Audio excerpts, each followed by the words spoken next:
Welcome back to Sunday Night in America. Life doesn't seem complete without the threat of another government shutdown. House Republicans are willing to keep government funded, but they want you to prove you're a citizen before you vote. And control of the House this fall will likely come down to districts in California and New York, but it's members in safe districts making most of the noise. Joining us is Olivia Beavers, who covers Congress for Politico. Welcome, Olivia. It's wonderful to see you as always. Let's listen to Senator John Cornyn, and then I'll ask you about it on the other side. In a sane world, the SAVE Act would be non-controversial. It essentially is a national voter ID, and I would think both parties and everybody would be interested in protecting the integrity of the ballot and making sure that people only legally qualified to vote do so. But it's become a partisan issue, which is amazing to me, and but I don't think there's going to be a shutdown. All right, Olivia, when you talk to House Democrats, what is so radical about showing proof of citizenship to vote? I mean, we have to do it to apply for loans and a host of other things. Mm-hmm. What is so radical about doing it to vote according to them? They sort of describe it as, one, it's already the law. You have to be a citizen in order to vote in federal elections.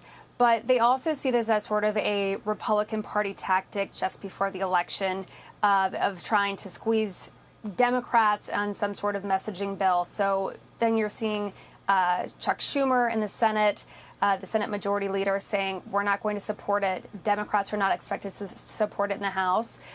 So that's what I think you're going to see some Republicans also running on in messaging heading into the upcoming election. Will there be some Democrats in tough re-elects that actually vote for this, do you think?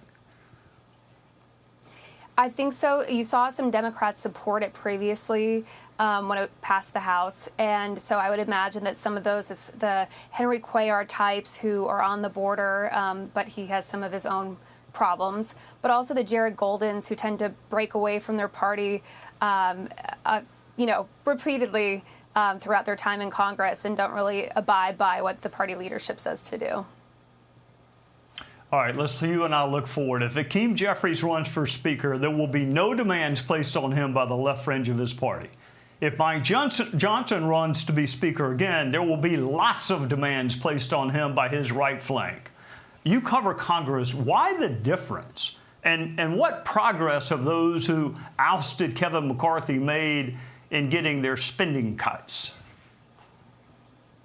You know, I think when we were seeing the progressive squad forming, we were curious whether there was going to be this similar element on the left side compared to the right.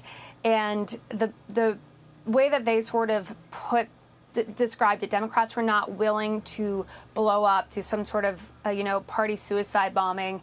And the way that Republicans on the right are really willing to just go till the end fighting and, whether that leads to a shutdown or some other sort of reaction. So the left, basically, the squad members dismissed that they were going to really be employing those tactics, even if they were going to be out there pressuring their party leadership to lean more left into progressive policies.